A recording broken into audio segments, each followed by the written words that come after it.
12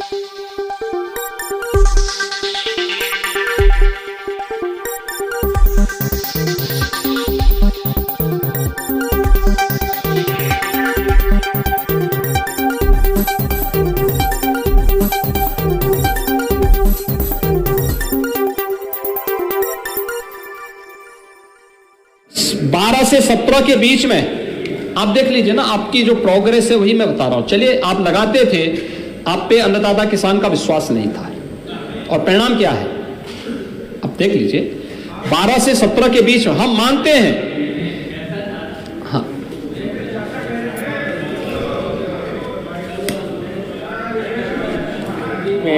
जितना आपका क्रय केंद्र पर निर्धारण किया जाता था, मंडी में 5 रुपये 10 रुपये अधिक करा दिया था, सीधा किसान मंडी में चला जाता। ये करा था मैंने। एमएसपी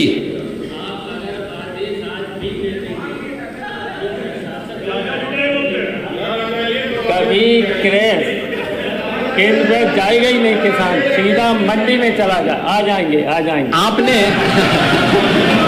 और माननीय मुख्यमंत्री जी, आपने देखिए, आपका हम सम्मान करते हैं। साथी को जल्दी शपथ दिला देना नहीं, जो मेरे ही साथ आ जाए।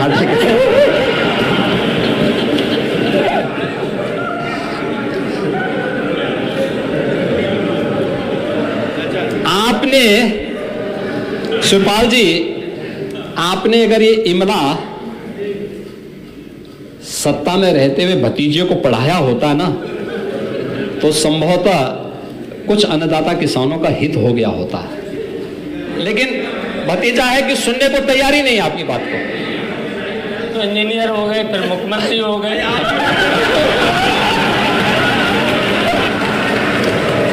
मुख्यमंत्री को भी पढ़ाई करा देनी चाहिए, कुछ ट्यूशन ले लो आप इनसे। नहीं, ठीक है। गेहूं खरीद जो हुई थी 12 से 17 के बीच में 19,02,000 किसानों से 94 लाख मीट्रिक टन हुई थी। 12,800 करोड़ रुपए का भुगतान हुआ था। ये भुगतान नगद किया गया था, इसमें डीबीटी भी नहीं अपनाया गया था, क्योंकि आड़ती और बिचौलिए बीच में थे। और 17 से 23 के बीच देखिए 19,02,000 किसानों से आप खरीदते हैं, यहां 47,89,000 किसानों से खरीदा जाता है। 94 लाख मीट्रिक टन की बजाय 225 लाख मीट्रिक टन खरीदा जाता है, और 41,299 करोड़ रुपए का डीबीटी के माध्यम से किसान के खाते में पैसा जाता है। धान क्रय 14,87,000 किसानों से 12 से 17 के बीच में खरीदा गया। नोट करें। हाँ, तो इसीलिए तो आपके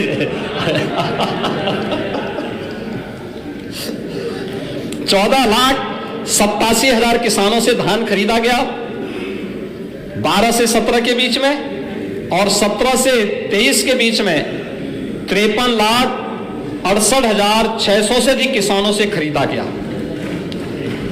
इसके अलावा 123 लाख मीट्रिक टन धान का प्रोक्योरमेंट होता है आपके समय, और 345 लाख मीट्रिक टन का प्रोक्योरमेंट होता है हमारे समय में। 17,190 करोड़ रुपए का भुगतान आप करते हैं, और 63,936 करोड़ रुपए का भुगतान हमारी सरकार में, डबल इंजन की सरकार में अन्नदाता किसानों को किया गया। महोदय, अगर हम प्रदेश के अंदर गन्ना किसानों की ही बात करें, अब मुझे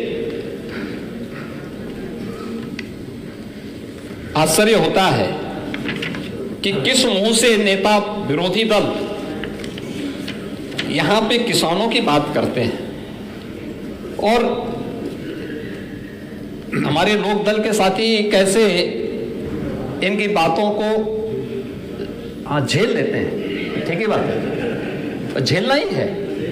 तो चौधरी चरण सिंह जी की कर्म भूमिका छपरौली के हमारे माननीय विधायक आए थे मेरे पास, बता रहे थे साहब वो चीनी मिल, चौधरी साहब 1980 में बोल रहे थे कि साहब उस चीनी मिल का पुनरुद्धार होना चाहिए।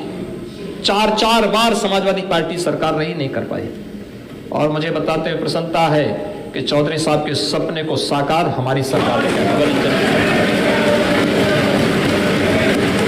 आज छपरौली की चीनी मिल चल रही है ना,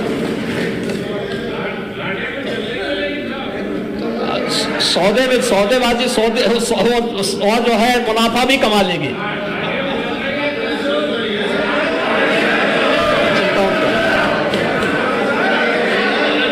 अब महोदय आ रहा हूं उस पे भी पेमेंट। अब देखो पेमेंट की ही आप बात कर रहे हैं, पेमेंट की आप बात कर रहे हैं। 12 से 17 के बीच में समाजवादी पार्टी की सरकार के समय 95,200 करोड़ रुपए का भुगतान कुल हुआ था, है ना। और हमारी सरकार के समय डबल इंजन की सरकार ने अब तक गन्ना किसानों को 2,16,000 करोड़ रुपए का गन्ना मूल्य का भुगतान किया है। क्या ये भुगतान नहीं है क्या? अरे बालियान साहब आप कितने बुजुर्ग हैं, देखिए आप। अब बाकी पे भी आ रहा हूं मैं, अभी तो कभी मैंने शुरुआती की है। अभी मैं प्रयास कर ही रहा हूं कि आप अभी से कहने लग गए। मैं पहले इनकी असलियत तो बताऊं आपको। कहा किसान इनके सेंटर में कभी था ही नहीं। आपसे ज्यादा वो जानते हैं। बगल में बालियान साहब बता दीजिए कितना बढ़ा है। आपको पता ही नहीं ना, आप जो है बाजरा को ही गन्ना बोल देते होंगे। गन्ना क्या होता है इनको पता ही नहीं, क्योंकि काफी दिनों से यहां रह गए हैं ना, यहां से बाहर नहीं निकले हैं। मैं वही कह रहा हूं ना, इसलिए पता ही नहीं कि बाजरा और गन्ने में क्या अंतर है। अगर पता होता तो संभवतः आप बगल में ही बालियान जी से बात कर लेते। और जाति की बात अलग है जी। देखो जो मेहनत कर रहा है बेचारा मेहनत वो कर रहा है, उसी के पास सरकार की योजना का लाभ भी पहुंच रहा है। और इसीलिए हमारे यहाँ भारत का हर व्यक्ति किसान है। यहाँ किसान जाति में नहीं बटा है। किसान की एक ही जाति, वो किसान है। किसान की एक ही जाति, वो किसान है। उसकी ना जाति है, उसका ना मत है, उसका ना मजहब है, और केवल किसान है। और इसीलिए उस किसान के स्वावलंबन के लिए आदरणीय प्रधानमंत्री जी ने किसान सम्मान निधि जारी की है। किसान के सम्मान के लिए, और जाति के लिए नहीं की है। प्रधानमंत्री फसल बीमा योजना, सॉयल हेल्थ कार्ड उन्हीं अन्नदाता किसानों के लिए जारी किया है। एमएसपी पहली बार लागत का 1.5 गुना दाम मिले, ये उन्हीं किसानों के लिए जारी किया गया है। हाँ अब इतना सारी कथा सुनते सुनते अंत में आप क्या उल्टा बोल रहे हैं फिर से। इसीलिए कह रहा हूं रिहर्सल में कुछ कमी रह गई है लगता है।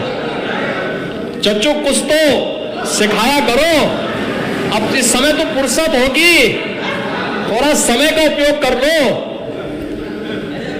देखिए अभी आपके पूरा फुर्सत है, आपके पास भी। ये तो अभी 23 से 28 चल रहा है, 27 चल रहा है, और 27 से लेकर के 32 में भी फिर यही रिपीट होने वाला है। घबराइए मत।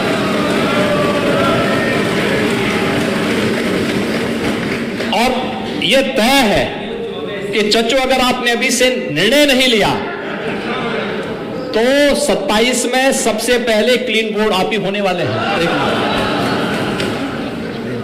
हाँ एकदम हो जाएंगे। अभी से तय कर लो, क्योंकि वो एक एक करके सबको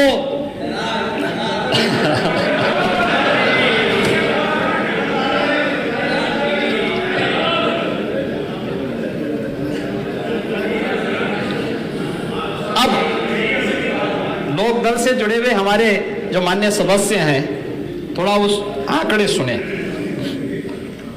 हमने नई चीनी मिलें भी दी, बंद चीनी मिलों को भी चलाया, और आप ये भी जानते हैं कि कोरोना कालखंड में जब नेता विरोधी दल घर के अंदर दुबके हुए थे तब हम लोग चीनी मिलों को चला रहे थे ना। अब आप सोचिए कि जो उस समय जिन्हें अपने कार्यकर्ताओं की चिंता नहीं थी, प्रदेश के बारे में उनको यह भी नहीं था कि भाई सरकार से तो आप पूछें कि क्या हालचाल है, हमारा कहां सहयोग की आवश्यकता है, वो नहीं थी।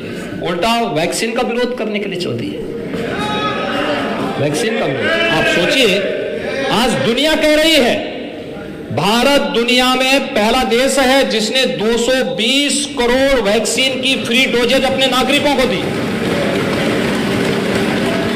दुनिया के अंदर 100 से अधिक देशों को फ्री में वैक्सीन की डोज उपलब्ध करवाई है। वैक्सीन भारत के लिए एक दुनिया के लिए मित्रता का एक रास्ता खोलने का माध्यम भी बना है। जब दुनिया संकट में थी तब भारत की विजनरी प्रधानमंत्री मोदी जी देश के गरीबों के लिए योजनाएं अलग से चालू कर रहे थे, और दूसरी तरफ हर नागरिक की जान को बचाने के लिए भी अपनी कार्य योजना को आगे बढ़ा रहे थे। और भारत की दोनों वैक्सीन दुनिया में सबसे प्रभावी मानी गई। आपने देखा होगा, अभी 4th वेव आ रही थी, भारत के बॉर्डर से ही वापस चली गई। चीन के अंदर महीनों तक बाजार बंद थे, यूरोप के बाजार बंद थे, यूरोप बंद था, चीन महीनों तक बंद था, लेकिन भारत की वैक्सीन इतनी प्रभावी थी कि 4th वेव को फिर से आने नहीं दिया गया, और ये वैक्सीन का विरोध कर रहे थे। यानी शिवपाल जी क्या ऑस्ट्रेलिया से यही पढ़ के आए क्या? यही पढ़े थे कि हम वैज्ञानिक सोच की बजाय, हम लोगों को प्रगतिशील सोच की बजाय उन्हें मौत की तरफ धकेले। बोले वैक्सीन मत लगाओ, वैक्सीन मत लगाओ। और यही मैं कहना महोदय, पेराई क्षमता का विस्तार, पेराई क्षमता 12 से 17 के बीच, याद रखना। एक चीज और मैं बोलना चाहता हूं, हमारी सरकार में चीनी मिलें बंद नहीं हुई, हमने नई बंद चीनी मिलों को चलाया, लेकिन समाजवादी पार्टी की सरकार के समय में और उससे पहले की सरकारों के समय में चीनी मिलें बंद करके किसानों के पेट पर लात मारने का काम हुआ था, और अनेक इस प्रकार के प्रयास किए जो किसान विरोधी थे। क्या यह सच नहीं? क्या यह सच नहीं कि अन्नदाता किसानों को गोलियां मारी जाती थी? क्या यह सच नहीं पिछली सरकारों के समय उनको मुआवजा सही नहीं दिया जाता था? हाँ, तो किसने चलाई थी? मैं वही पूछना चाहता हूं। हाँ, तो किसी ने चलाई थी ना, मैं आप ही से पूछना चाहता हूं, मैं वही आपसे पूछना चाहता हूं। महोदय, पेराई क्षमता का विस्तार 12 से 17 के बीच में केवल 14,725 टीसीडी हुई, और 17 से 22 के बीच में 78,900 टीसीडी का क्षमता का विस्तार होता है। पेराई, गन्ना पेराई 3,734 लाख मीट्रिक टन 12 से 17 के बीच में हुआ, और 17 से 23 के बीच में 6,404 लाख मीट्रिक टन की पेराई हुई। चीनी उत्पादन 368 लाख मीट्रिक टन 12 से 17 के बीच, और 17 से 23 के बीच में 682,44,000 मीट्रिक टन का उत्पादन होता है। महोदय, 12 से 17 के बीच में जो औसत उपज थी किसान की वह थी 61.63 टन पर हेक्टेयर, और आज 22-23 में जब हम हैं तो 61 से बढ़कर के आज एक किसानों को नई तकनीक देने का परिणाम है कि उसी किसान के खेत में 83.95 टन प्रति हेक्टेयर का उत्पादन हो रहा है। अब तक गन्ना मूल्य का महोदय हम लोगों ने 22-23 का भी 38,051 करोड़ रुपए का गन्ना मूल्य का भुगतान किया है, जो लगभग 87% के आसपास है। 86-87% गन्ना मूल्य का भुगतान किया जा चुका है। और मैं आपको इस बात के लिए आश्वस्त करता हूं, प्रदेश भर के गन्ना किसानों को, 65 लाख गन्ना किसानों को इस बात के लिए आश्वस्त करता हूं कि प्रदेश सरकार उनके गन्ना मूल्य का ससमय भुगतान करने के लिए पूरी तरह प्रतिबद्ध है और कोई भी किसानों के साथ आज अन्याय नहीं कर पाएगा। प्रदेश ने इस दिशा में और भी प्रयास प्रारंभ किए हैं, जैसे इथेनॉल उत्पादन में 12 से 17 के बीच में कुल 42 करोड़ लीटर ही इथेनॉल का उत्पादन हुआ, और आज हम अकेले एक वर्ष में 153.71 करोड़ लीटर का इथेनॉल उत्पादन कर रहे हैं। देश के अंदर उत्तर प्रदेश चीनी उत्पादन में नंबर 1 पर है, इथेनॉल उत्पादन में नंबर 1 पर है। और अभी हम लोगों ने छाता की पुरानी चीनी मिल के स्थान पर एक इंटीग्रेटेड शुगर कॉम्प्लेक्स की परमिशन दी है। देवरिया में भी बेतालपुर के लिए हम लोगों ने सुप्रीम कोर्ट से अनुमति मांगी है। जैसे हमें परमिशन मिलेगा, एक इंटीग्रेटेड शुगर कॉम्प्लेक्स के निर्माण की कार्रवाई हम लोग वहां भी करने जा रहे हैं। अन्य जगहों पर भी इस प्रक्रिया को हम आगे बढ़ाएंगे।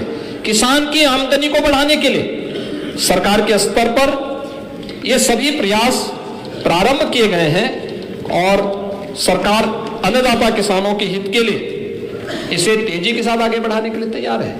और हमारी सरकार ने तो 2017 में आते ही सबसे पहला काम ही यही किया था, अन्नदाता किसानों की कर्ज माफी का।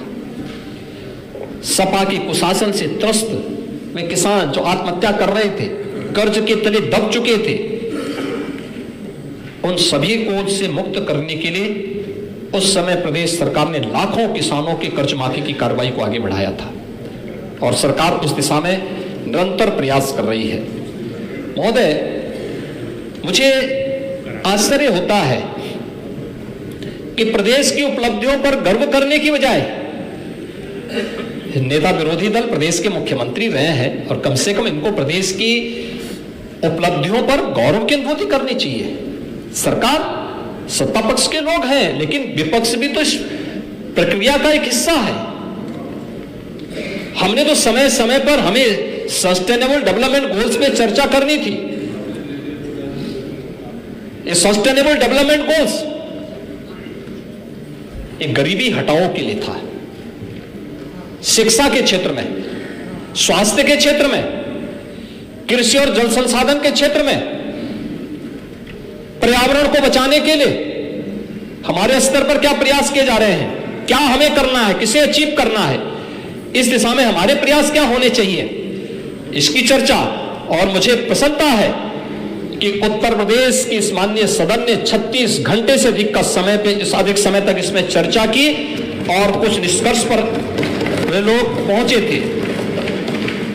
सदन ने एक नजीर प्रस्तुत की विधायिका के सामने, देश और दुनिया ने इसको सराहा, लेकिन मुख्य विरोधी दल वॉकआउट कर गया था।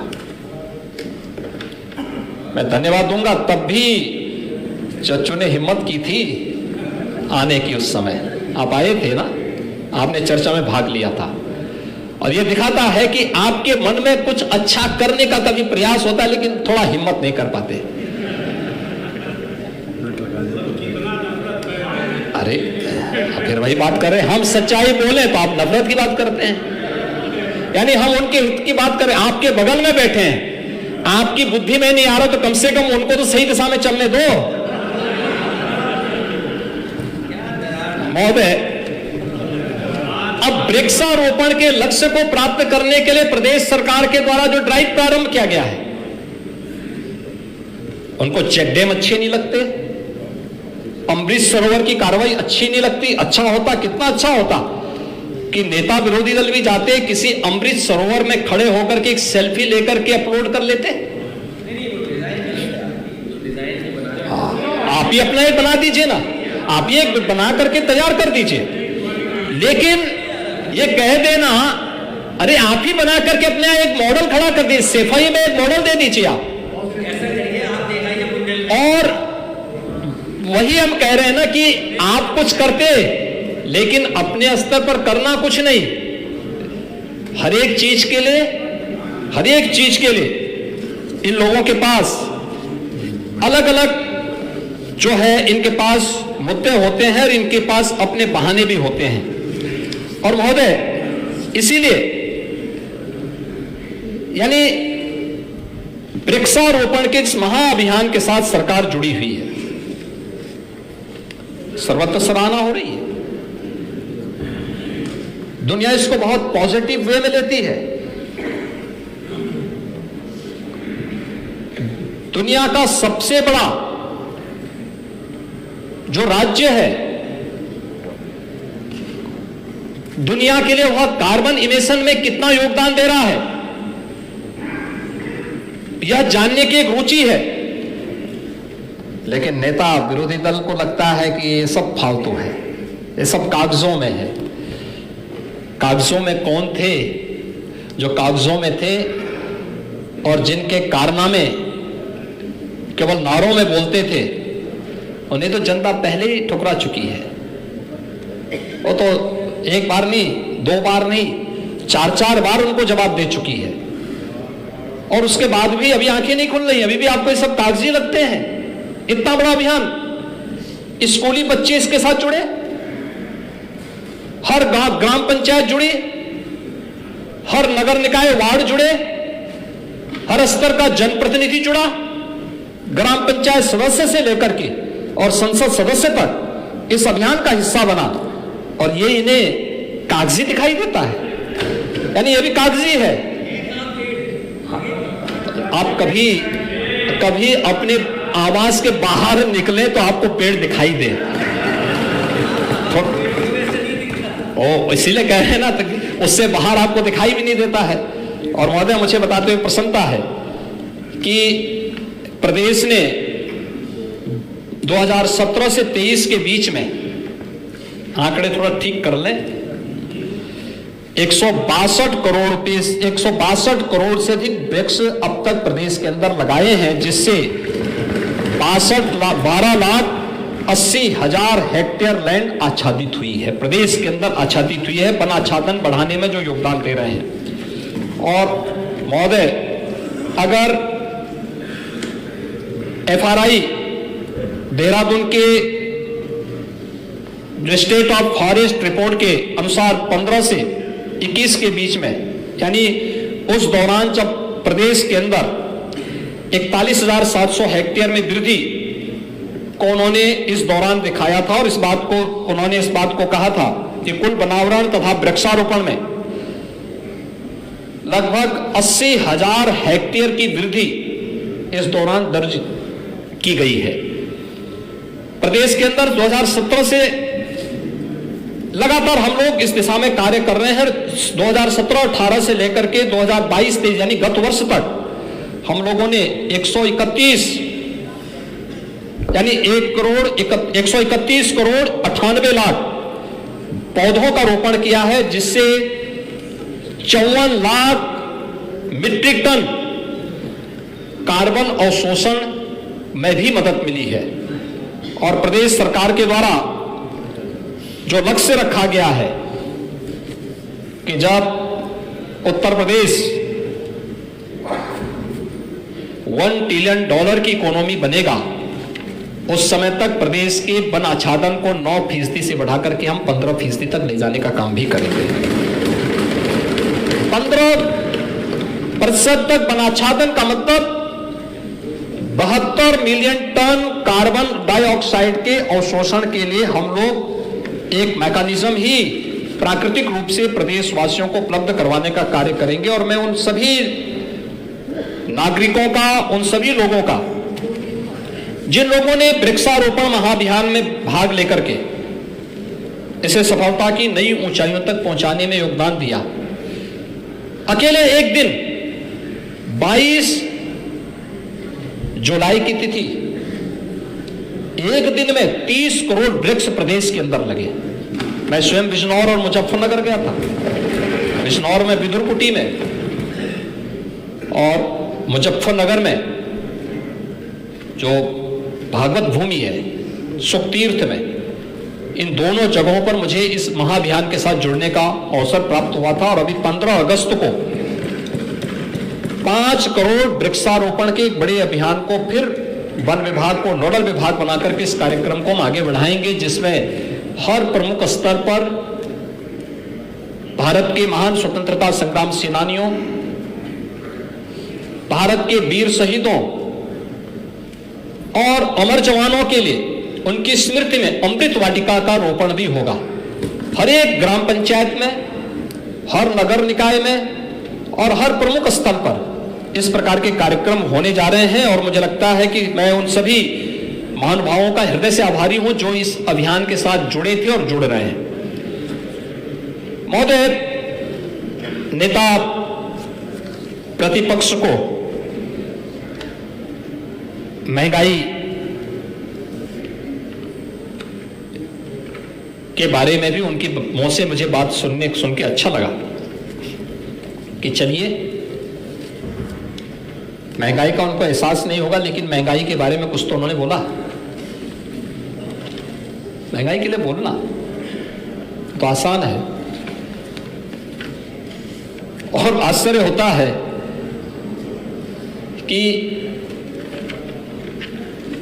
अन्नदाता किसान को अगर टमाटर का दाम अच्छा मिले तो इनको बुरा लगता है। यानी किसान आपको बिचौलिया लगता है। यानी कब गन्ना अच्छा बिकने लग जाएगा तो आप बोलेंगे साहब ये तो बिचौलियों का दाम मिल रहा है। आपकी भाषा है, क्योंकि आप लोगों ने हमेशा उन्हीं का सहारा लिया है, बिचौलियों का सहारा लेकर के वहां पहुंचे हैं। और अगर यही प्रवृत्ति रही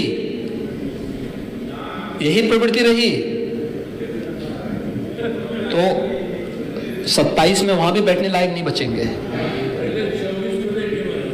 24 में तो हम आ ही रहे हैं। 24 तो आई क्या है? 24 तो मैंने पहले कह दिया है। 24 में जनता कल फैसला कर चुकी है संसद में। क्या फैसला होना है? यह फैसला हो चुका है। डीजल और पेट्रोल, महोदय, ये लोग महंगाई की बात कर रहे थे। अन्नदाता किसानों की प्रति और प्रदेश के नागरिकों के प्रति इनका व्यवहार क्या रहता था? अपनी कुनीतियों को रोकना, पे लगाम लगाना नहीं, अपने भ्रष्टाचार पर अंकुश लगाना नहीं था, अपनी फिजूल खर्ची को रोकना नहीं था। जून 14 में वैट की दर को 26.55% से बढ़ाकर के 26.80% था। डीजल पर वैट 17.23% से बढ़ाकर के 17.48% कर दिया गया था। इनके समय में वैट का ड्यूटी बढ़ाई गई थी यूपी के अंदर। डीजल का दाम बढ़ा होगा ना उस समय। मैं आ रहा हूं ना इस समय, अभी आ रहा हूं, उसमें थोड़ा सुनने का सामर्थ्य रखे ना। वैसे आपने भी इसका विरोध किया होगा उस समय। आप भूलिए मत, आप उस समय रहोगे। अलग बात है कि आप लोग जो है समय के अनुरूप पाला बदल देते हैं, लेकिन वैसे आप उस समय इसका विरोध किए होंगे। हाँ, उछलने कूदने की आदत होती है तो। लेकिन 17 से 23 के बीच में पेट्रोल पर वैट 19.36% और डीजल पर 17.54% 0.08% ये वर्तमान में ये वैट ड्यूटी है आपके, यानी 26% से 26.80% से हम लोगों ने इसको कम करने का काम किया है। और यही नहीं, आ रहा हूं मैं, 4 नवंबर 21 को पेट्रोल पर 5 रुपये प्रति लीटर, डीजल पर 10 रुपये प्रति लीटर की एक्साइज ड्यूटी भी भारत सरकार के द्वारा कम की गई। प्रदेश के उपभोक्ताओं को इस कमी का 12 रुपये प्रति लीटर का लाभ प्रदेश के उपभोक्ताओं को प्राप्त हो रहा है। और इसके लिए प्रदेश सरकार ने भी डीजल पर 2 रुपये प्रति लीटर और पेट्रोल पर 7 रुपये प्रति लीटर की कमी प्रदेश में भी की गई। महोदय, अगर मैं इसी की बात करता हूं, हिंदुस्तान में सबसे सस्ता कि आज की जो स्थिति है, पता है सच्चाई, लेकिन बोलेंगे नहीं, यानी आपको सच्चाई मालूम है लेकिन बोलेंगे नहीं। महोदय, अब देखें इस समय इनके सहयोगियों के यहां दाम क्या है। सबसे पहले पश्चिमी बंगाल चलते हैं, 106 रुपये राजस्थान 1 पैसा, यानी 106 रुपये प्रति लीटर है वहां पर पेट्रोल का दाम। बिहार में 107 रुपये 22 पैसा है प्रति लीटर का दाम। राजस्थान में 108 रुपये 46 पैसा है और उत्तर प्रदेश में 96 रुपया 55 पैसा इसका दाम है। और यही नहीं, अन्य उसमें भी देखेंगे कि ये डीजल का दाम है, यानी अगर इसमें अब पेट्रोल के दाम को देखेंगे तो उत्तर प्रदेश में अन्य राज्यों की तुलना में भी अगर आप तुलना करेंगे, जो वेट है उत्तर प्रदेश में 15.08%, राजस्थान में 26.84%, बिहार में 24.32%, पश्चिमी बंगाल में 23.68% और आंध्र प्रदेश में 29.25% है। आप इसलिए नहीं क्योंकि आप सच्चाई स्वीकार नहीं करना चाहते। महोदय, डीजल का ही दाम अगर आप देखेंगे, डीजल का दाम आप देखें, नहीं इससे सहमत नहीं है। डीजल सहमति ना सहमति डीजल है, लेकिन सुनिए तो सही। उत्तर प्रदेश के अंदर, पहले मैं पश्चिम बंगाल में आता हूं। पश्चिमी बंगाल में 92.74 रुपये प्रति लीटर, बिहार 94.02 रुपये प्रति लीटर, राजस्थान 93.70 रुपये प्रति लीटर और उत्तर प्रदेश 89.74 रुपये प्रति लीटर है। आप किसी दिल्ली का रेट बढ़ाया हुआ है, देखेंगे दिल्ली का रेट बढ़ाया हुआ, उसका कंपैरिजन स्टेट से कर ले जा रहा है। अगर मैं आंकड़ों को उस रूप में लूं तो यूपी के अंदर, उत्तर प्रदेश के अंदर डीजल पे जो वैट है वह है 12.76%, राजस्थान में प्रति लीटर है, राजस्थान में 16.63 रुपया प्रति लीटर, बिहार में 16.10 रुपये प्रति लीटर और पश्चिम बंगाल में 15.33 रुपये प्रति लीटर। यह वहां पे वैट की दर है। अब ये महंगाई की बात कर रहे हैं, यानी हाँ नहीं, ये तो बिन मांगे समर्थन देने वाले लोग हैं। कोई नहीं मांगे तो भी देंगे। और वैसे खैर अब तो उस गठबंधन के स्वयं हिस्से बने हुए हैं। महोदय, प्रदेश के अंदर प्रदेश के उपभोक्ताओं के हित के लिए सरकार के द्वारा अनेक कदम उठाए गए हैं। और ये सरकार पहली सरकार है। कोरोना आया था, आप लोगों का पता नहीं रहा होगा, लेकिन यहाँ पे तो हर व्यक्ति जानता है आप कहाँ थे हर व्यक्ति जानता है। और पता नहीं उस समय क्या सच्चाई थी मैं नहीं जानता, लेकिन ये भी था कि एक समय तो ऐसा लगा था कि जैसे लगता है कि नेता विरोधी दल कहीं भारत छोड़ न जाए, कहीं और जगह की यात्रा में न निकल जाए। यानी दो से अरे वैसे छोड़ना नहीं चाहिए, आपको रहना चाहिए। लेकिन महोदय कैसे उस समय की स्थिति थी? उस समय डबल इंजन की सरकार थी जो देश के अंदर बिना भेदभाव के 140 करोड़ लोगों के हितों के लिए कार्य कर रही थी। फ्री में राशन की व्यवस्था हो, जनधन अकाउंट धारी जितनी भी माताएं थी उनके अकाउंट में धनराशि देने की बात रही हो, या फिर जितने भी उज्ज्वला योजना के लाभार्थियों को फ्री में रसोई गैस के सिलेंडर उपलब्ध करवाने की कार्रवाई रही हो, पटरी व्यवसायी स्ट्रीट वेंडर के लिए पीएम स्वनिधि योजना लागू करने की कार्रवाई रही हो, या फिर जितने भी लेबर क्लास लोग थे, श्रमिक थे, उनके लिए भरण पोषण भत्ता देने की कार्रवाई रही हो। और डबल इंजन की सरकार थी तो इसकी डबल डोज भी उपलब्ध हो रही थी, हर एक गरीब को डीबीटी के माध्यम से उसकी तक पहुंचाने का कार्य भी हो रहा था। ये लोग तो स्वीकार ही करने को तैयार नहीं थे। इनको उस समय जब कोरोना कालखंड में उत्तर प्रदेश के कामगार और श्रमिक उत्तर प्रदेश वापस आए थे, लगभग 40 लाख की संख्या थी,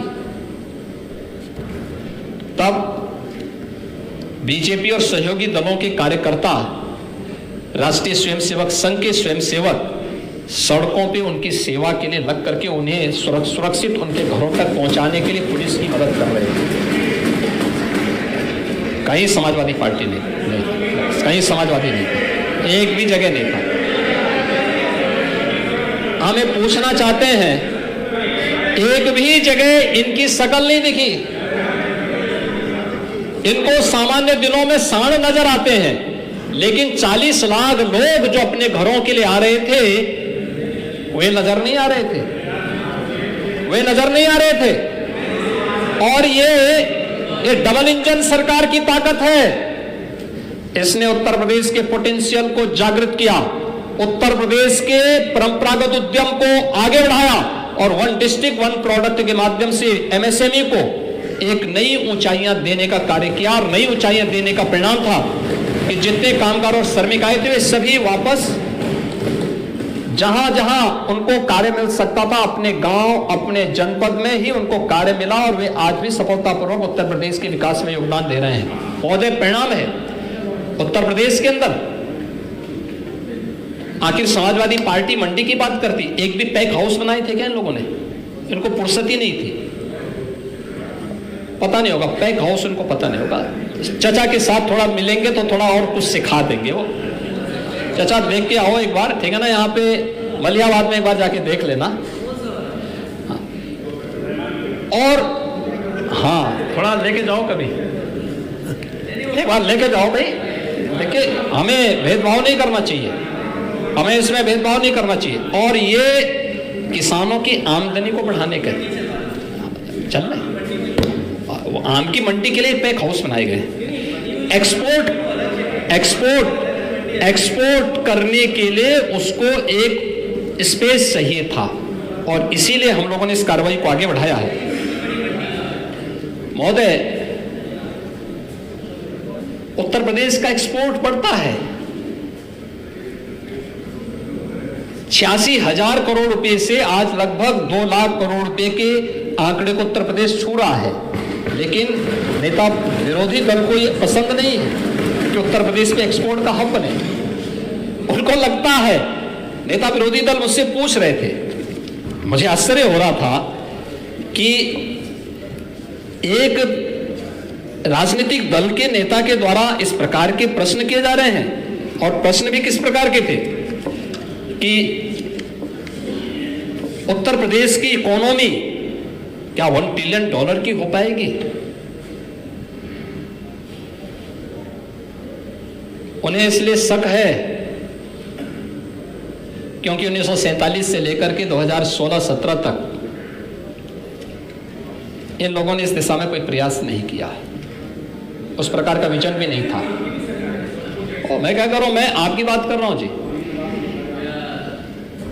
बीजेपी को पूरा टेन्योर कभी नहीं मिला, कब पहली बार हुआ। नहीं, मैं भी कह रहा हूं ना, ये हर उत्तर प्रदेशवासी की तमन्ना होनी चाहिए, चाहे इस पक्ष के चाहे उस पक्ष के हो। लेकिन मुझे बताते हुए प्रसन्नता है, विगत 5 वर्ष में डबल इंजन की सरकार के कार्यों का परिणाम है उत्तर प्रदेश की इकोनॉमी को हमें दुगना करने में सफलता प्राप्त हुई है। पर कैपिटा इनकम को दुगना करने में हमें सफलता प्राप्त हुई है। ये हम लोगों के और प्रदेश के हर नागरिक के परिश्रम का, यहाँ के किसानों का, यहाँ के कामगारों का, यहाँ के श्रमिकों का, यहाँ के युवाओं का, यहाँ की माताओं का, यहाँ की बहनों का, सबका संयुक्त परिश्रम है कि प्रति व्यक्ति आय दुगनी होती है, प्रदेश की जीडीपी दुगनी होती है और प्रदेश लगातार विकास के पथ पर अग्रसर होता है। लेकिन उन्हें अगले 5 वर्ष में $1 ट्रिलियन की इकोनॉमी बने, ये अच्छा नहीं लग रहा है। कहते हैं कि वाटरवे कहां है?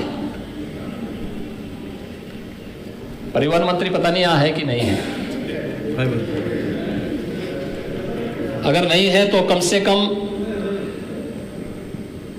खन्ना जी, आप ही नेता विरोधी दल को एक बार वाराणसी से बलिया के बीच में वाटरवे से लेके जाइए, और ओम प्रकाश जी आप ही लेके चले जाइए। भाई आपके गाजीपुर में तो एक फ्लोटिंग जेटी भी स्थापित हो रही है। यदि मैंने आपका नाम बोल दिया, लेकिन अब आप उनके टारगेट में आ जाएंगे। बैठिए।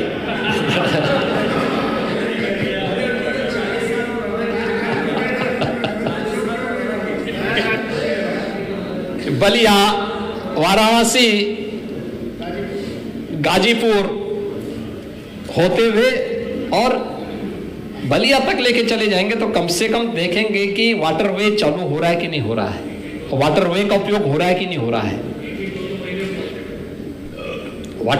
वाटरवे है। और देखो ना, और इसी संभावनाओं को आगे बढ़ाने के लिए, उत्तर प्रदेश के इसी पोटेंशियल को आगे बढ़ाने के लिए उत्तर प्रदेश ने वाटरवे अथॉरिटी के गठन की कार्रवाई को आगे बढ़ाया है। वाटरवे अथॉरिटी का निर्माण हो, इसकी कार्रवाई को आगे बढ़ाया है। प्रदेश के अंदर अन्य जो कार्य हो रहे हैं इनको अच्छे लगते हैं। मुझे आश्चर्य होता है, नेता विरोधी दल कहते हैं कि उत्तर प्रदेश में कहां पे फ्रेट कॉरिडोर है, डेडिकेटेड फ्रेट कॉरिडोर। मुझे आश्चर्य होता है। आपके इस जनरल नॉलेज के लिए मुझे तो आप पर मुझे तरस आती सचमुच। दोनों eastern and western dedicated freight corridor दोनों उत्तर प्रदेश से होकर के जा रहे हैं। मैं कहता हूं डेडिकेटेड फ्रेट कॉरिडोर जिस पर कार्रवाई प्रारंभ होनी चाहिए थी और इस पे तेजी लाने का काम कोई किया थी, मोदी सरकार की है। प्रधानमंत्री मोदी जी के नेतृत्व में उसके पहले सैंक्शन को आगे बढ़ाया गया था। समाजवादी पार्टी की सरकार सेंटर में थी ही नहीं, आप लाए कहां? इससे ज्यादा कोरा झूठ और क्या हो सकता है कि डेडिकेटेड फ्रेट कॉरिडोर तो कहां ना पहुंच गया अभी तक तो। और डेडिकेटेड फ्रेट कॉरिडोर के ये भी उत्तर प्रदेश के लिए एक नया पोटेंशियल है कि दोनों का जंक्शन उत्तर प्रदेश के अंदर ही है और उसी में हम लोग वहां पर प्रदेश के अंदर मल्टी मॉडल लॉजिस्टिक हब का निर्माण दादरी में और बुराकी में मल्टी मॉडल ट्रांसपोर्ट हब के निर्माण की कार्रवाई भी प्रदेश सरकार वहां पे कर रही है। Multi modal freight village Varanasi में निर्माण की कार्रवाई युद्ध स्तर पर आगे बढ़ रही है। जनता को लोकतंत्र में जनार्दन वैसे ही नहीं बोला गया है, उसके पीछे कारण है। वो जानती है, हर नेता की नब्ज को जानती है और वो जानती है ये लोग बोलते कुछ और हैं, करते कुछ और हैं। ये और इसीलिए जनता इनको हमेशा इस बात की जवाब दी है, लगातार जवाब दे रही है। महोदय, मैं इसीलिए आज के इस अवसर पर, क्योंकि इन लोगों ने कभी उत्तर प्रदेश के विकास के बारे में रुचि नहीं ली, रुचि का विषय भी नहीं इन लोगों का, क्योंकि इनके विकास का मतलब तो व्यक्तिगत विकास होता है। प्रदेश का कहां विकास, प्रदेश कहां विजन का हिस्सा था इनका, एजेंडे का हिस्सा कहां गांव था, कहां किसान था, कहां नौजवान था, कहां पे प्रदेश के अंदर इंफ्रास्ट्रक्चर की चर्चा ही कहां होती थी, ये कौन बात करता था। ये सभी चीजें अगर इन लोगों के विजन का हिस्सा होता तो उत्तर प्रदेश आज देश का नंबर 1 का इकोनॉमी होता है। 2017 में जब हम लोग आए थे, ईज ऑफ डूइंग बिजनेस में उत्तर प्रदेश की स्थिति क्या थी, 14वें नंबर पे था। आज उत्तर प्रदेश नंबर 2 पर है। पूरी दुनिया आज एक्सपोर्ट करने के लिए आज निवेश करने के लिए उत्तर प्रदेश में आ रही है। उत्तर प्रदेश एक्सपोर्ट के एक नए हब के रूप में स्थापित हो रहा है। ईज ऑफ लिविंग के लक्ष्य को उत्तर प्रदेश ने तेजी के साथ आगे बढ़ाने का कार्य किया है। उत्तर प्रदेश की कानून व्यवस्था के बारे में चर्चा कर रहे थे, एनसीआरबी के ही आंकड़े में आपको बता रहा हूं। डकैती में लगभग 80% की कमी आई है। लूट में लगभग 69% की कमी आई है। हत्या में लगभग 40% की कमी आई है। एनसीआरबी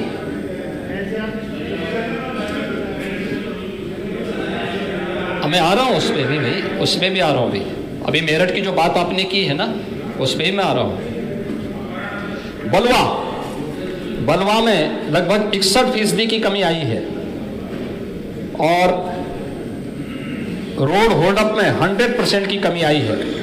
फिरौती के लिए अपहरण 70% कमी आई है। ये एनसीआरबी के डाटा है। हमारे पास हर कुछ परमानेंट है। हमारे यहाँ जो एक बार जारी जो एक बार बनता है वो पूरा कार्यकाल अपना पूरा करता है। लेकिन मैं पूछना चाहता हूँ, आपके समय में डीजीपी का कार्यकाल और एक सामान्य प्रशासन की स्थिति क्या थी? एवरेज जिलाधिकारियों की जो, देखिए प्रशासन में जब तक स्टेबिलिटी नहीं आएगी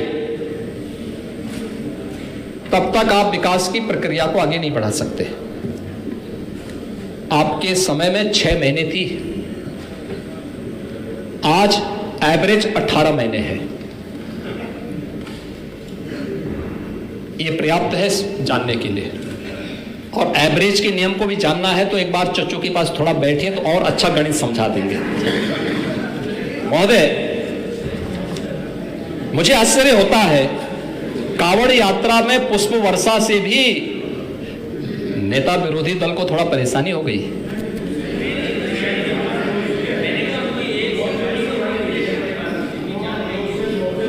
आपने तो कांवड़ यात्रा को बैन ही कर दिया था,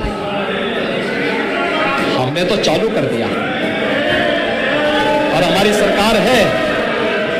सरकार है कि हरेक को सुरक्षा दे रही, किसी के साथ भेदभाव नहीं। यही सरकार है केवल संवाद बनाती है, सड़कों पे कोई नमाज नहीं होती है। सड़कें आवागमन के लिए नहीं। मैं आ रहा हूं ना, जन्माष्टमी को भी आप लोग रोक दिए थे जी।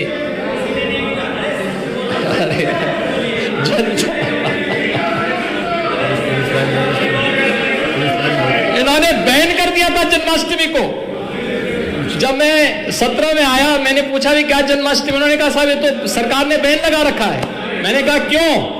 कहा नहीं, इससे वोट बैंक प्रभावित हो जाएगा, इसको मत करना। हमने कहा भी हर थाने में, हर पुलिस लाइन में जन्माष्टमी के पर्व और हर जेल में भी हमने प्रारंभ किया। और मुझे प्रसन्नता है, कांवड़ यात्रा में इस बार पुष्प वर्षा करने के लिए मैं स्वयं गया था और खड़े होकर के मैंने उस दृश्य को देखा था जहां पर भक्ति भाव के साथ 4 करोड़ कांवड़ यात्री श्रद्धालुजन हरिद्वार से जल लेकर के आते हैं। गाजियाबाद के बीच में 4 करोड़ लोग, कोई कानून व्यवस्था की स्थिति नहीं। शांतिपूर्ण तरीके से शिव भक्ति में लीन होकर के सामाजिक समता का एक उदाहरण प्रस्तुत कर रहे थे। उसमें तो उनकी किसी ने जाति नहीं देखी, वे तो हर जाति के लोग थे, हर तबके के लोग थे। बहुत सारी जगह बहुत सारे लोग आए थे, लेकिन नेता विरोधी दल को परेशानी है इस सब में कि पुष्प वर्षा क्यों हो रही है। ये पुष्प वर्षा से उनको परेशानी है, परेशानी इस बात से नहीं कि किसी और से हो, क्योंकि उनके समय में बैन हो गया था, लेकिन यहां खुल चुका है। पर्व और त्योहार शांतिपूर्ण तरीके से मनाए जा रहे हैं। प्रदेश में शांति और सौहार्द है और कहीं कोई दिक्कत किसी को नहीं, किसी समुदाय को नहीं। उनकी परेशानी सांड से नहीं, उनकी परेशानी इलीगल स्लॉटर हाउसेस के बंद होने से है, क्योंकि इलीगल स्लॉटरिंग ये जन स्वास्थ्य के लिए भी खतरनाक था और अन्नदाता किसानों के पेट पे लात मारने जैसी स्थिति थी। ये उन किसानों के साथ अन्याय था, लेकिन ये लोग उससे भी इनको परेशानी होती है। महोदय, ड्रेजिंग के लिए भी प्रदेश सरकार ने जो कार्य किया, इनको परेशानी है कि आखिर नदियों में पहले बाढ़ आती थी, इनके लिए कमाई का जरिया बनता था। हमारी सरकार में अन्नदाता किसानों को उसका भुगतान हर बार हर वर्ष हम लोगों ने पूरा भुगतान किया, मुआवजा दिया गया, हर प्रकार से किसानों को दिया गया। और इस बार फिर से सर्वे के आदेश दिए गए हैं, बाढ़ से या सूखा से, और विकल्प भी रखा गया है कि अगर बारिश कम होती है तो श्रीअन्न यानी मोटा अनाज देने के लिए अभी से कृषि विभाग के द्वारा उसकी तैयारी प्रारंभ कर दी गई है। अगर फिर भी एवरेज से कम बारिश होगी, सरकार वहां पे किसानों को फिर से बीज के किट उपलब्ध करवाएगी, जिससे किसान के खेत खाली न रह जाए और उसके आमदनी पर असर न पड़े। कंपनसेशन एक सपोर्ट होता है, लेकिन सरकार के स्तर पर एक जो प्रयास प्रारंभ किए गए हैं उसको लोग एप्रिशिएट नहीं करेंगे, उसके बारे में इनको परेशानी होती है। और इसीलिए महोदय, जब आज यहां पर हम लोग इन सभी मुद्दों पर चर्चा कर रहे हैं और सरकार को जहां पे मदद करनी थी सरकार वहां मदद कर रही है। जहां आप मेरठ में गए थे 5-5 लाख रुपए की मदद सरकार पहले ही कर चुकी है, पहले ही मदद वहां पे कर चुकी है सरकार। और सरकार के द्वारा पिक एंड चूज नहीं होता है, सरकार की एक पॉलिसी बनी है। सरकार उस पॉलिसी के अंतर्गत हर पीड़ित को ससमय मेरे कहने के पहले ही वह मुआवजा उसके खाते में पहुंच चुका होता है, या हमारे माननीय जनप्रतिनिधि अपने हाथों से खाते उसके पास देते हैं। उसकी जाति नहीं देखी जाती है, उसकी जाति नहीं देखी जाती है, उसका मजहब नहीं देखा जाता है, नौकरी देंगे, उसका सरकारी क्षेत्र और नहीं भाषा देंगे। नहीं देखी जाती है, पैसा उसके खाते में जाता है। और यही नहीं, यही सरकार है, डबल इंजन की यही सरकार है, जिस सरकार ने शहीद सैनिक परिवारों को आश्रय देने की दृष्टि से उनके परिवार के एक आश्रित को नौकरी देने की कार्रवाई की है। क्यों नहीं आपने 17 के पहले की? क्यों नहीं की आपने? आप तो भेदभाव करते थे, आप तो हर मुद्दे पर भेदभाव करते थे। आप कह रहे हैं कि $1 ट्रिलियन की इकोनॉमी कहां से बन रही है? क्या इस नए उत्तर प्रदेश के दर्शन आपको दिखाई नहीं देते? क्या ये सब चीजें आपको दिखाई नहीं दे रही? इंफ्रास्ट्रक्चर आपको दिखाई नहीं दे रहा है? और क्या उत्तर प्रदेश के बारे में जो देश और दुनिया की धारणाएं बदली हैं? हो सकता है आपको उससे बुरा लगता हो, लेकिन आज मैं कह सकता हूं, आप लोगों ने उत्तर प्रदेश की परसेप्शन पर को बिगाड़ने का काम किया था, उत्तर प्रदेश के नौजवानों के सामने पहचान का संकट खड़ा किया था। आज मैं कह सकता हूं, उत्तर प्रदेश का कोई भी नागरिक, वो किसी भी दल का हो, किसी भी उम्र का हो, किसी भी जाति, किसी भी मत और मजहब का हो, आज के दिन पर उत्तर प्रदेश के बाहर जाएगा तो उस पर कोई प्रश्न नहीं खड़ा कर सकता है, उसको सम्मान की निगाहों से लोग देखते हैं। ये परसेप्शन है उत्तर प्रदेश का, ये नए भारत का नया उत्तर प्रदेश, ये नए भारत का नया उत्तर प्रदेश इसको बनाने के लिए मेहनत करनी पड़ती है, इसके लिए परिश्रम और पुरुषार्थ की आवश्यकता पड़ती है, इसके लिए शासन की योजनाओं को बिना भेदभाव के उन लोगों तक पहुंचाने के लिए प्रयास करने पड़ते हैं। सामूहिक प्रयास का परिणाम है आज उत्तर प्रदेश का परसेप्शन बदला है।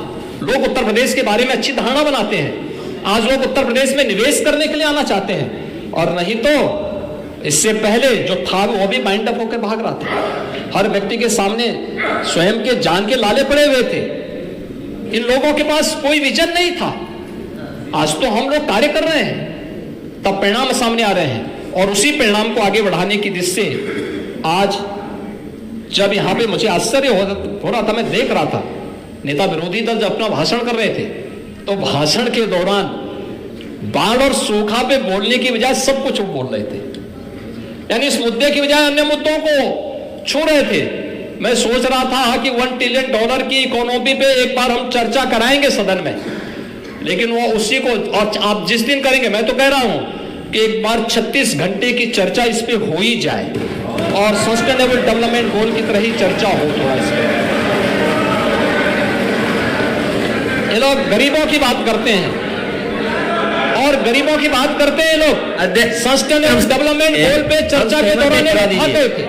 इन लोगों ने उस दौरान यहां चर्चा मुनासिब नहीं समझी, एक प्लान हो गए, भाग गए। और फिर आज जब प्रदेश सरकार उस पर कार्रवाई को आगे बढ़ा रही है, अब इनको परेशानी हो रही है। आज इनको परेशानी होती है कि अन्नदाता किसानों की आमदनी कैसे बढ़ रही है, यहां पर एमएसएमई सेक्टर कैसे आगे बढ़ रहा है, विश्वकर्मा श्रम सम्मान के माध्यम से जो ट्रेनिंग की व्यवस्था दी गई और टूल किट उपलब्ध कराए जा रहे हैं, कैसे हो रहा है, ये इनकी परेशानी है। और इसलिए अपनी उस परेशानी को छुपाने के लिए ये डेयरी सेक्टर खत्म हो गया, डेयरी सेक्टर में क्या बोल रहे हैं आज इनके द्वारा लगातार इतने महत्वपूर्ण मुद्दे पर, जब प्रदेश के 3 करोड़ किसानों के 15 करोड़ सदस्य इस महत्वपूर्ण चर्चा को सुन रहे होंगे, उन्होंने जब नेता विरोधी दल के भाषण को सुना होगा तो उसको जरूर निराशा हुई होगी। निराशा इस बात की हुई होगी क्योंकि अन्नदाता किसानों के बारे में कोई भी शब्द उसके बात उनके पास नहीं थे। बाढ़ और सूखा के बारे में उनके पास कोई शब्द नहीं थे, उसमें कहने के लिए उनके पास कुछ नहीं था। और वह इसलिए क्योंकि महोदय इसलिए नहीं था क्योंकि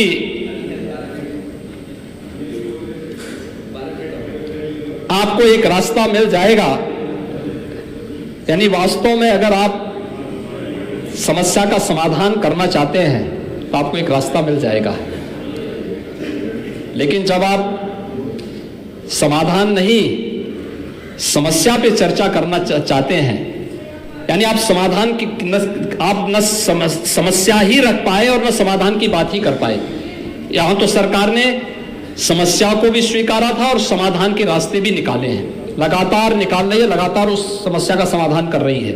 और महोदय, मैं इस बात को आश्वस्त करने के लिए आज यहां पर आया हूं, उत्तर प्रदेश सरकार अपने अन्नदाता किसानों के साथ खड़ी है। किसी भी किसान का बाढ़ से या सूखा से अगर कोई नुकसान होता है तो सरकार उसके साथ खड़ी होगी, उसको हर स्तर पर मदद करेगी। और ये पहली बार हुआ है कि अन्नदाता किसानों के साथ सरकार पिछले 6 वर्ष के अंदर हुई, और इसी का परिणाम है कि 6 वर्ष के अंदर किसी किसान को अपने खेत में गन्ना नहीं जलाना पड़ा, किसी किसान को आत्महत्या करने के लिए मजबूर नहीं होना पड़ा, किसी किसान को प्रदेश के अंदर पलायन करने के लिए मजबूर नहीं होना पड़ा, और प्रदेश के अंदर किसी भी किसान को बड़ा आंदोलन करने की नौबत नहीं आई। क्योंकि सरकार जब उसके साथ खड़ी है तो फिर इस प्रकार की नौबत नहीं आ सकती है। और महोदय, मैं अंत में केवल एक बात कहना चाहता हूं कि नेता विरोधी दल और समाजवादी पार्टी के पास वास्तव में प्रदेश के विकास का कोई एजेंडा ना पहले था ना आगे है। और जनता उसको इसलिए बार बार अपना जवाब दे रही है। और मैं इसीलिए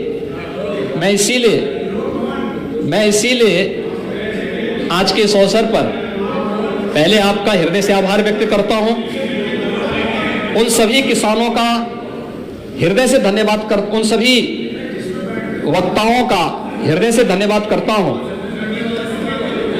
लोक भवन में मैं जितने दिन मैं एक महीने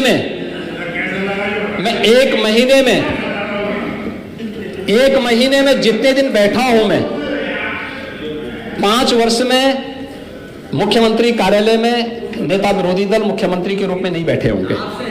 और मैं कह सकता हूं इसीलिए जनता ने वहां भेज दिया, अच्छा काम किए इसलिए आपको वहां भेज दिया। और अगली बार अगर अभी भी अपने रवैये नहीं अपनाएंगे तो अगली बार पता नहीं कहां जनता भेज दी उसकी तैयारी। महोदय, और इसलिए महोदय मैं आज के दिन महोदय मैं केवल इतना जानना चाहता हूं, केवल नेता विरोधी दल को एक बात की एक्सप्रेस बनाया, हमने भी एक्सप्रेस बनाया, अंत में यहीं पर तय हो जाएगी किसका एक्सप्रेस कैसा है। और अंत में महोदय मैं केवल एक बात की सलाह दूंगा उनको, और वह ये कि समस्या का समाधान इस बात पर निर्भर करता है कि आपका सलाहकार कैसा है। याद करना, दुर्योधन के पास शकुनी थे और अर्जुन के पास श्री कृष्ण थे, याद रखना। इसीलिए आपने श्री कृष्ण जन्माष्टमी पर रोक लगाई थी, इसीलिए मैं कहना चाहता हूं अगले महीने जन्माष्टमी आएगी, इसीलिए मैं आपको याद दिलाना चाहता था कि अगर यही एहसास आपको हो गया होता तो संभवतः पुलिस लाइन, थाने और जेलों में पुलिस इसमें श्री कृष्ण जन्माष्टमी के आयोजन पर रोक नहीं लगाते। और महोदय मैं इसीलिए आज के इस अवसर पर उन सभी माननीय सदस्यों को हृदय से धन्यवाद देता हूं, और मैं आपके माध्यम से प्रदेश के अन्नदाता किसानों को इस बात के लिए आश्वस्त करना चाहता हूं कि उत्तर प्रदेश सरकार और डबल इंजन की सरकार अन्नदाता किसानों के साथ में है। बाढ़ से जिनका नुकसान हुआ है उनको मुआवजा देने के आदेश दिए जा चुके हैं। जैसे सर्वे की रिपोर्ट आएगी, कुछ जगह वितरण शुरू हो गया है, सभी को वितरण होगा। शेष अन्य किसान जिन्हें अन्य नुकसान हुए हैं उनको भी हम लोग आगे कार्य करेंगे। और निजी नलकूप ऑपरेटर जितने किसान हैं उन सभी किसानों के लिए भी प्रदेश सरकार ने कुछ कार्रवाई अपनी प्रारंभ की है, और उस कार्रवाई को आगे बढ़ाने के लिए जैसे फीडर सेपरेशन की कार्रवाई संपन्न हो जाएगी, हम प्रदेश के अंदर उन सभी निजी नलकूप किसानों को भी फ्री में बिजली देने के गत वर्ष 50% की हमने उनकी बिजली बिल में कटौती की थी। और इस बार अगली बार हम लोग जब फीडर सेपरेशन की कार्रवाई के साथ ही हम इस कार्रवाई को आगे बढ़ाने का कार्य करेंगे। मैं इसी के साथ महोदय आपका आभारी हूं, आपने इस महत्वपूर्ण इस सेशन में विधायी कार्य के साथ साथ अन्नदाता किसानों से जुड़े हुए इस महत्वपूर्ण मुद्दे को यहां पे चर्चा का विषय बनाया। मेरी तो इच्छा थी कि वे सभी 52 सदस्य इस पे बोले जो अब तक किसी सदन में बोल नहीं पाए, लेकिन फिर भी बहुतेरे ऐसे सदस्य थे जिन्होंने पहली बार अपनी बात को सदन में रखा, और मैंने उनके सभी के सुझाव देखे। बहुत महत्वपूर्ण सुझाव थे, रचनात्मक सुझाव थे। उन सुझावों का मैं स्वागत करता हूं। एक बार फिर से मैं इस आदरणीय सदन के माध्यम से प्रदेश के अन्नदाता किसानों को इस बात के लिए आश्वस्त करता हूं कि डबल इंजन की सरकार कर्ज माफी से लेकर से किसान सम्मान निधि देने की कार्रवाई इसी डबल इंजन सरकार ने की है, और आगे की कार्रवाई को भी आगे भी यही सरकार इस कार्यक्रम को लेकर के आगे बढ़ेगी। आपने अवसर दिया, बहुत बहुत धन्यवाद। आज